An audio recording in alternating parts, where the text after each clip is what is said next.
Warning, incoming game over. Warning, incoming game over. And we are underway. What a good day it is to be an Edmonton Oilers fan. Hello, hello. How are you? My name is Graham Mosimann, and welcome to this edition, the celebratory win edition of Game Over Edmonton, as we break into all of the objective silliness that has made up this particular hockey team and this game today, as your Edmonton Oilers take on the reigning President's Trophy winners, the New York Hockey Rangers, and come out of this one with a victory. Let me know your thoughts, your feelings, and your emotions over in the chat. We're going to get to a bunch of your thoughts, your comments, and reactions, plus some of the post-game news coming out of Rogers Place this evening. But I want today to start off with some very important things to tell you about, mainly the flagship podcast that exists on the Game Over Network. My name's Graham Mosimann, by the way. Welcome to our little post-game show here today. Oh, I have a victory corgi in the studio, and she just ran off because she found out there was food somewhere else in the house. Maybe we can grab the Victory Corgi Opal later on. But I got to tell you first all about Hyperdrive Hockey. It is the brand new show, the flagship podcast here on the Game Over Network, where Max, Daphne, and Kevin dive into all the good, cool stuff around hockey, whether that's something really cool and specific with the Montreal Canadiens, or what's going on with the Oilers, or whatever happens to be afflicting the Department of NHL Player Safety. They get into it with a distinctly French-Canadian perspective. It's also a show that's done in English, which for the hosts, they're all French is their first language, so it can be really fun to hear the kind of different ways that French works in hockey.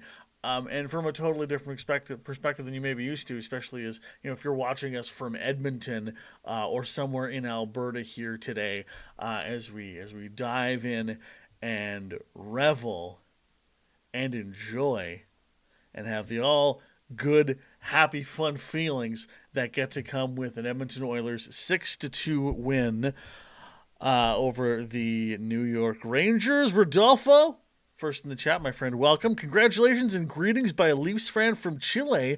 Great counterattack by the Oilers, and Rangers' lack of defensive discipline was well exploited. Rodolfo, my friend, that is one of the main things we're going to talk about, and it actually is going to be our very first part of the show, because one of the things that the Edmonton Oilers were able to do better tonight than I think they probably have done all season long in a lot of ways was work the counterattack really well. Because unfortunately this particular version of the Edmonton Oilers is not a fast one. Losing Ryan McLeod, losing Philip Broberg, losing Dylan Holloway took a lot of speed out of the lineup. And you have, especially when you were losing Zach Hyman, who, well, maybe he's not the fastest guy on the ice. He's definitely quick, and he can play with pace when he's playing at the top of his game. Victor Arvidsson is out. Jeff Skinner, a quick player, not necessarily a fast player. We saw some nice moments from him tonight. But it was really awesome to see the Oilers play with a lot of pace and jump on those moments when they became available. This very much looked like the team that we saw last year that was not quite scoring at will on the rush and on the counterattack, but definitely made it more effective than ever, because I don't know that this team is built to score on the cycle in the way it's currently constructed. So seeing them come back and score on a very smooth takeover from play was really, really nice. I mean, the first period itself wasn't the most exciting thing in the world, except when we got to those last couple minutes. I'm so happy finally to see Vasily Podkolzin, who just went through the gunk in Vancouver. Dude admitted his confidence had really been beaten down. He felt like he didn't have a place in the Canucks lineup and just wasn't in an awesome spot. And he was able to put together finally a goal. And I think it's really important to notice how much work Podkolzin has done to kind of ingratiate with himself with his team. And unfortunately, it's almost like a cultural thing that you see somewhat often, especially with Russian players. They're not fitting in.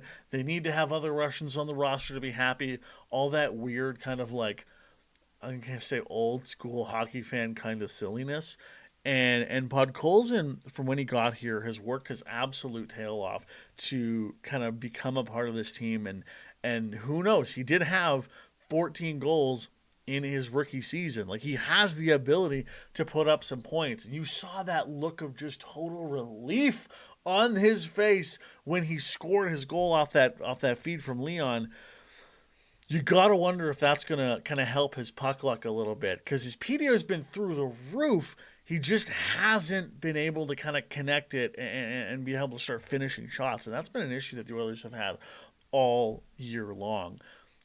Lots of chances, lots of moments where it seems like they should score. I mean, Zach Hyman's a great example of someone who's come so close all years long. But if this starts to be one of the moments that the worm kind of begins to turn for the Oilers, I wouldn't be surprised. As you've seen over the last number of years, there's something about when the New York Rangers and the Oilers play that the Oilers will really get a lot of juice out of those games. And I'm almost really sad about the fact that the Oilers are now going on a very, very long hiatus. Like, it's a full 5-day break. All while they've been now put everything together against what is a pretty good New York Rangers team. Now, the Rangers this year have not been the team that they were last year. Like, if you take a look at the NHL standings, they're not near the top like you saw them all of last seasons when they were President's Choice winners. I still have 25 points on the year. The 25 points on the year the Rangers do. Only a point above the Oilers at this point. You know, in the Metro, they're just out of a playoff spot at the moment, 2 points behind the Capitals. So they're definitely not who they've been, and you're not expecting them to be as good as they have been. But like, this is still a team that has a lot of really good parts. Although I will say, man, Jacob Trouba looking, that's a guy that might need to change of scenery sooner rather than later. Rodolfo in the chat, well, your lack of speed for counterattack can be compensated with good positioning, and I think that's how the Oilers went about it in this game. Rodolfo, I think you're really bang on with that one. The Oilers played a lot smarter in this particular game than I think we've seen in a lot of points this season. I mean, the only 2 goals that do get let in are off the stick of Artemi Panarin. And when you have Artemi Panarin, who's arguably the best goal scorer in hockey, or one of at least the top 5 goal scorers in hockey, it doesn't feel as bad when the 2 you let in are off his stick. But I do want to talk about the Oilers and how they've been kind of hit by the injury bug in the last little bit. The lineup tonight was very much a hodgepodge and not really what we're going to see. So want to dive into some of Knobloch's choices, especially around how the power play has been constructed for the next little bit. And we're going to get to that in the second segment, our period 2, as it were, of this little show. Welcome to Game Over Edmonton. My name's Graham Mosimann. Super excited to have you here, celebrating a 6-2 win as your Oilers take down the New York Hockey Rangers. Now, before we get into more of the show, and if you have any thoughts, feelings, emotions, pop them into the chat. Let us know what you're thinking. I want to tell you a little bit about our company, because the Game Over Network, we are independent. We are focused on community, inclusion, and quality people. If you want to support the work we're doing and trying to elevate a whole bunch of different voices across Canada and supporting different teams, we do have crowdfunding options available. In the description of this episode, you'll find a link to our Patreon page. We're also working through LaRouche, and LaRouche is a crowdfunding platform specifically for companies who originate in Quebec, like the Game Over Network does. For LaRouche, if we can raise $15,000, we are instantly going to access a whole bunch of government grants that will allow us to hire hire people to do a whole bunch more show hosting and bring on new podcasts and bring up a whole bunch of different things on this network that other people in Canada just aren't doing. I'm not sure if you saw this week, Chorus Entertainment, they just laid off a whole bunch of people on their news and sports side. A lot of companies are doing layoffs right now, and Game Over and the Game Over Network doesn't want to be a part of that. We want to grow sports media with different voices and different people, and you can help be a part of that by helping us crowdfund over on Patreon or LaRouche. If you have any ideas for like giveaways or prizes you'd like to see, maybe it's merch, maybe it's you come host a show, I don't know, whatever you want, let us know through Twitter, Instagram, or on our very lively Discord server.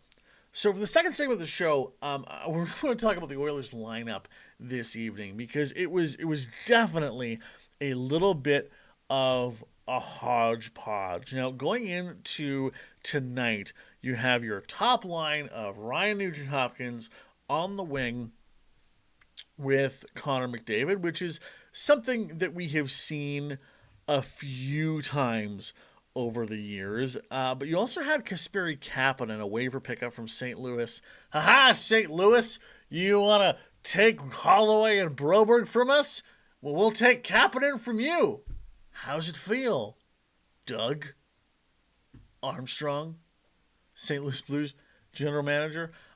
See, that being your top line. McDavid and Nugent played together pretty well this year. McDavid has all the power on that line, though. Nuge is having a rough year by his standards. You have Draisaitl and Podkolzin, who before tonight hadn't scored at all, and Connor Brown, who's a classic, look at him work really hard kind of guy. And then here's where things got kind of weird. Matthias Janmark with Adam Henrique and Jeff Skinner. And then a fourth line that I really kind of wanted to write off in Drake Caggiula with Derek Ryan and Corey Perry. And I'm about done with the Derek Ryan time. And I love Derek Ryan. He has been a great soldier for this team. It always felt like he was someone that was going to come play here at some point in his career. Even though he was a late bloomer, getting his start over in Carolina, then coming to Calgary for a little while, and then eventually ending up here.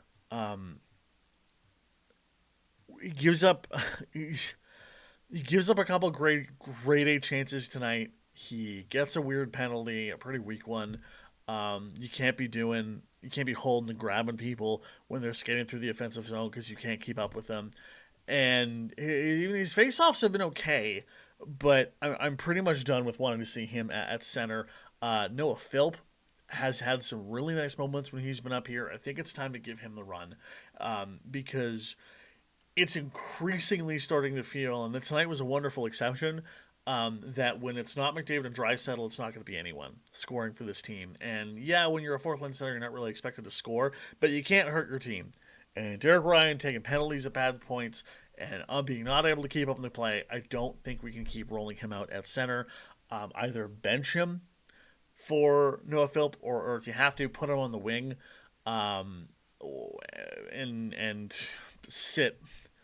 I'd even be fine with sitting Corey Perry. To be honest with you, I haven't liked Corey Perry's game all season long. He feels like someone that he's kind of here to wait for the playoffs, So when you're putting that together as your forward group, I'm really baffled by putting Jeff Skinner on the third line, especially when he did score last game against Minnesota. Again, that the Oilers should have won.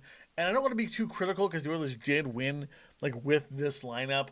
Henrique had some really nice moments. Janmark had some moments tonight as well. Janmark actually had a really great game with 2 assists. He's someone who I'm very okay seeing slide up and down the lineup. But this kind of Jeff Skinner in a third line role, I don't get it. I don't like it. Put that man with McDavid or Draisaitl and let him figure out his scoring woes, because Jeff Skinner didn't just forget how to score. He just didn't disappear. He can do it. He's a constant 30-goal scorer, and he will be able to find that. You just got to put him in a position with some stronger talent then I think he can be. And that's not, I don't want to crack on Adam Henrique, because Adam Henrique's been really, really nice. But Jeff Skinner, someone that was expected to help the Oilers come in and make their way through this year and really help them push through.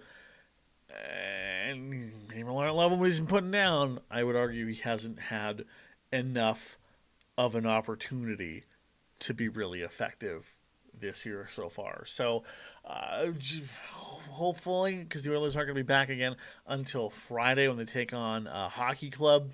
Oh, Utah. At that point, you hope Zach Hyman will be back. That time, you'll maybe see what happens to Victor Arvidsson. Maybe he'll be back again. But some weird choices when it comes to the lineup tonight. But hey, what do I know? It clearly seems to have worked, and a 5-day break, as much as you'd like the Oilers to kind of push on with this momentum, a 5-day break when you have so many injuries affecting your team, I don't know is the worst thing in the world. We are going to dive into the Oilers goaltending this evening, as well as the return of Darnell Nurse coming up in the third period as we celebrate a 6-2 Oilers victory here on Game Over Edmonton. I'm Graham Mosimann. Before, though, we dive into that, I'd like to tell you about Game On Hockey. It is a daily show that I'm very excited to host from the Game Over Network. It comes out on the Game Over Network feed every single weekday, and it is your rip around the hockey world in 10 minutes or less. We'll hit on the big stories of the day, maybe some really weird scores if we dive into one, and then some silly stuff as well. All in 10 minutes or less. That episode comes out every morning, so you'll have it. Maybe you want to listen to it on your lunch break, on your drive to work. It's only 10 minutes, and it'll get you all caught up in the world of hockey. You can subscribe to that show right now, Game On Hockey, over on the Game Over Network national feed. It'll be on YouTube and also wherever fine podcasts are sold. So, want to talk about Jeffrey, one of the other Skinners, Stuart Skinner. Stuart Skinner is someone who I've really started to rail about as someone I don't know that we can keep rolling out again and again and again and again, and that the Oilers might really need to look at some different goaltending options. Seeing people,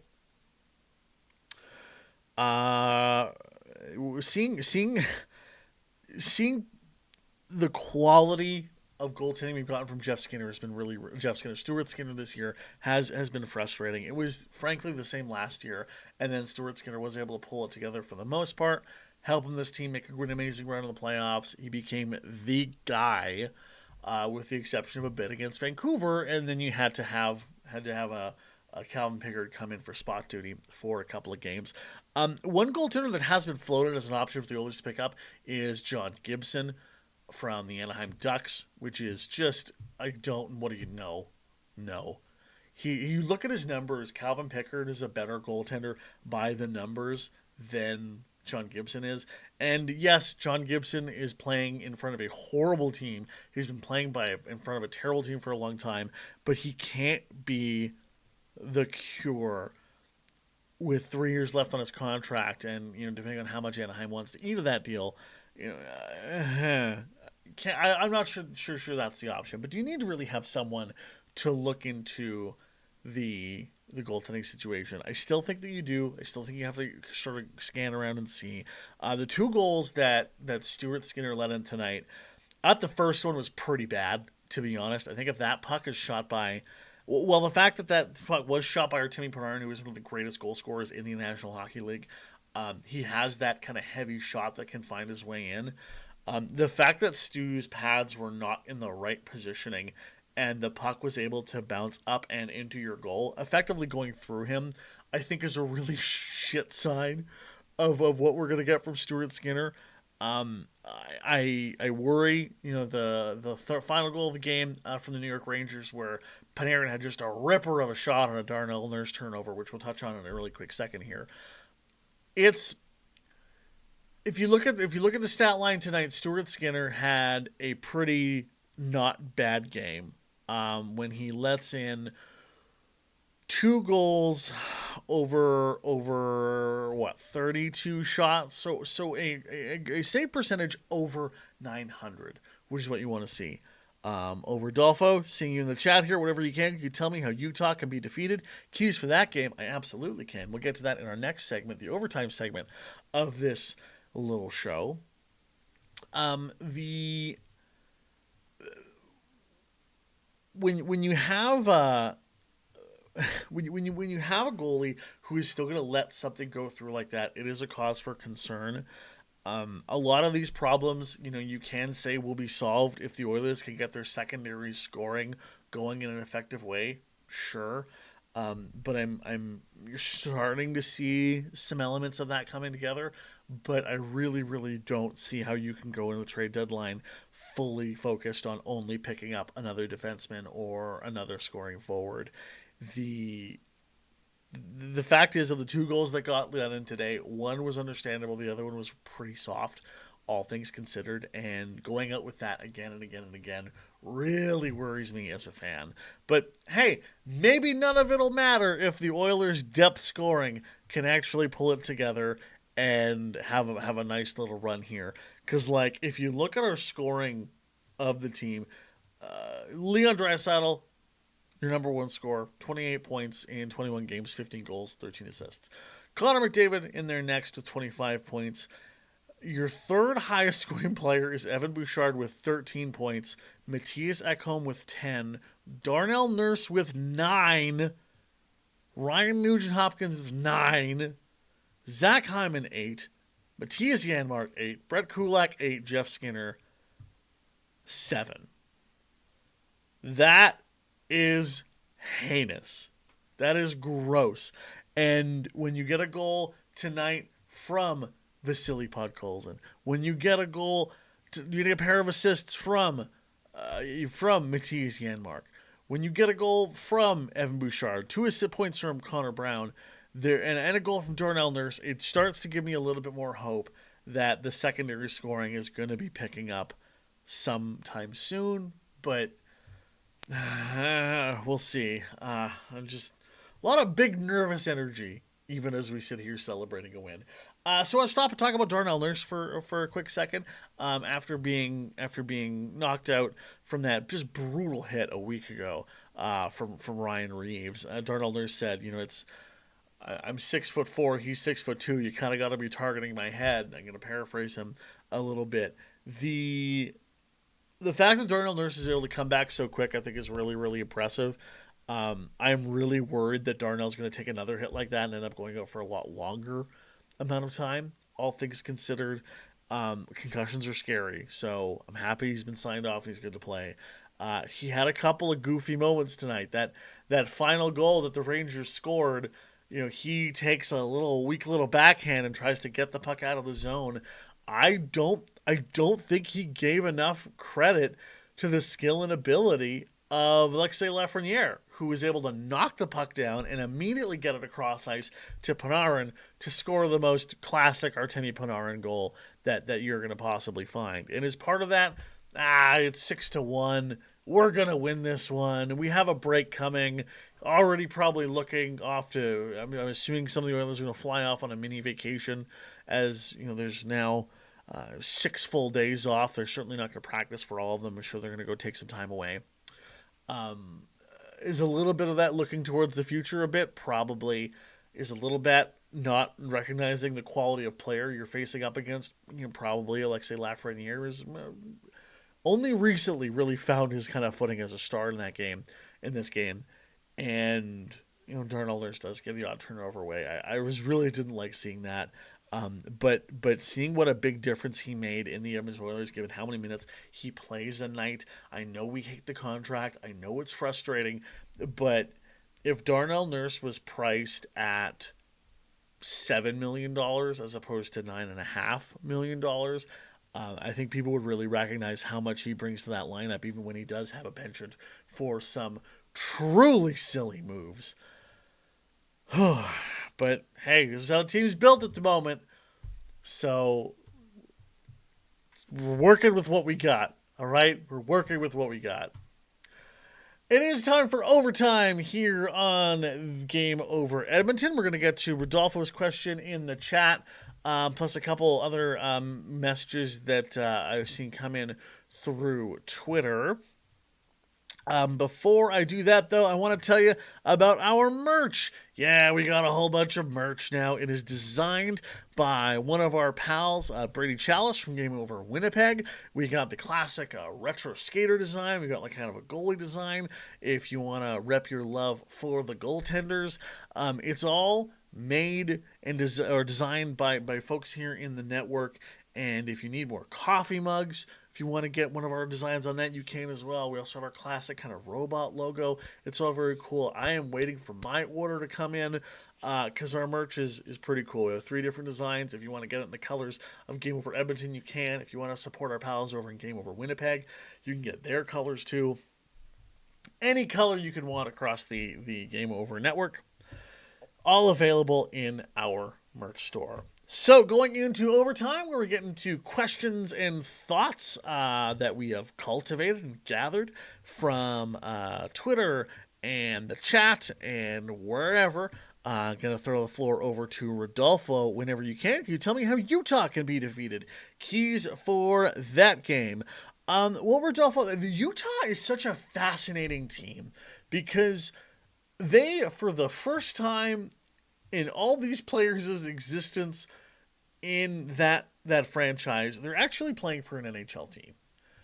I know. Yes, yeah. The Arizona Coyotes technically played in the National Hockey League. Technically, I don't think that is necessarily really true, given the fact that they had the most subpar facilities, the fact that they had a owner that was not paying their bills, the fact they had a fan base that couldn't see them play properly in a tiny whatever kind of arena, and the fact that no one really cared about them, to be totally honest. So you look at how the team is kind of built and what has made Utah successful over the season so far, and they haven't really had a bad season at all. They have a really nice goaltending tandem in Karel Vejmelka and Connor Ingram, a good Saskatchewan boy. Utah's been able to get some really good scoring from kind of home developed guys. And what Utah really does well, coached by Andre Tournier, is they kind of come at you in waves. There's no line in particular that is dramatically better than any other line on their team. But they have a very, very team-focused and very consistent way of playing where everyone on the roster works their absolute tail off. And they're getting goal scoring from all up and down their lineup. So there's no one line that can kind of get you.